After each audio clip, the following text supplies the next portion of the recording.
Hello and welcome back to Armored Warfare with Design Gaming. So today's video is going to be a kind of a rough overview of the premium tanks in the game. So for those of you who are not aware, although I suspect most of you know what a premium tank is, that is a tank you purchase with real money or gold, depending on where you buy it. Now, I'm going to be mainly going over the 7 that are available in-game, although I will discuss some of the other ones as well. So we have, for Shishkin, we have the Abbott, Artillery, Zalo, Tank, Zalo, S, whatever, Tank Destroyer, Tier 4, and Light Tank in the VFM5. She gets the T-92 Light Tank, LAV 150-90 Tank Destroyer, the AMX-10 P-90 Tank Destroyer, and the MBT-70. So these tanks are, as I said, premium. They cost real money or gold. In this case, if I'm remembering rightly, the Tier 2 variants will cost you 650. The Tier 3s will cost you 925. Tier 4 will cost you 1,000. We don't know about Tier 5 yet because they don't exist as a purchasable thing in game. And the Tier 6 will cost you a whopping 3,250. Conversion rates will, obviously, I can't tell you the exact prices, but if you go to your own game and check the purchase option, you'll see how much gold is worth. So you can go from there. Now, why would you buy a premium tank then if they cost real money? Well, for one, all the reputation, they're fully unlocked, so you don't have to unlock anything. And all the reputation, aka experience you earn, can be converted into global reputation, which you then can use on other tanks to grind on. In addition, they make 50% credits on every battle. Every game. Doesn't matter win or loss, you get 50% extra credits for driving a premium tank. As denoted by here, you also get, for the first win of the day, in addition to the double XP, you also get 25% more cash. So, again, another benefit to driving these things. They basically just make the grind a little less painful, to sum it up. And in addition, when it comes to gameplay, they are pretty much kind of middle ground. They're not overly strong, but they're not overly weak. They're kind of somewhere in between your stock and your fully unlocked vehicles. Some exceptions apply, which I will get to later. Is there anything else? I do believe that they have premium matchmaking. Don't quote me on this though, but I feel like they do. Premium matchmaking, for those of you who don't know, I do believe the game has a plus-minus 2 tier spread, so that means if you're in a Tier 5, you can see anywhere from Tier 3 to Tier 7. I believe that's how it works, and if that's the case and these do get premium matchmaking, I would suspect that's a plus-minus 1, meaning Tier 5 then sees 4 or 6 spread. Simple enough.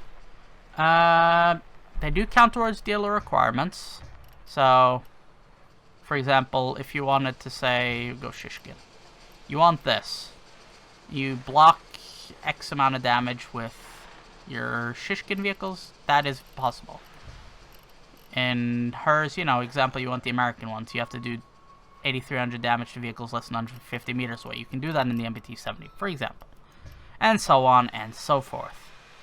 So, that is obviously the benefits, is more money, and you can convert the XP to grind for your other tanks. And oops, that was the wrong button. I was going to look at the XP conversion ratio is 125 credit XP per gold, which is a very competitive price. In fact, 100 XP per gold more than World of Tanks, so there's that. And obviously you can use them to train commanders, but again, I use them for free XP, so I'll get a bunch of XP on them, convert it to free XP, and then I can grind up whatever tank I happen to feel like grinding up quicker. Obviously, as I said, they make more money. Means you can make more money faster, and they come with all the retrofit slots they have unlocked instantly, unlike most tanks.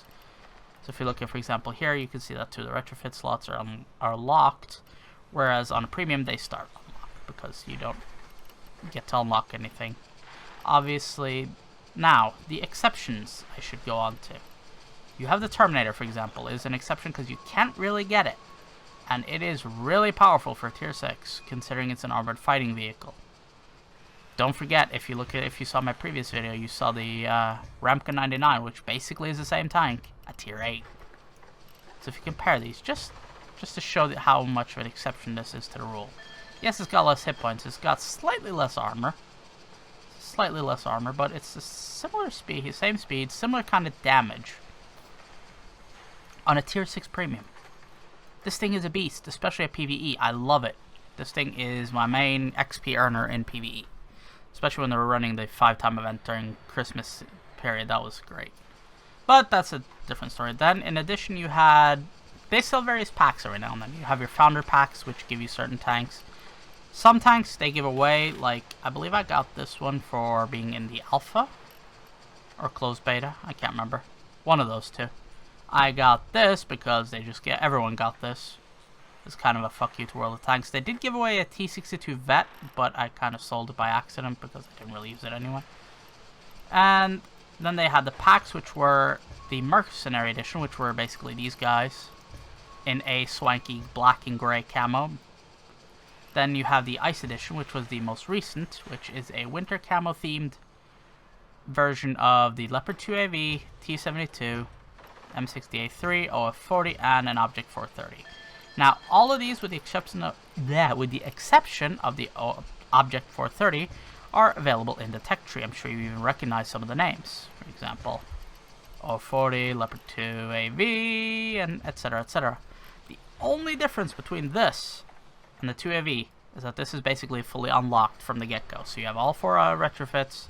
The weapons ammo are fully upgraded from level 1.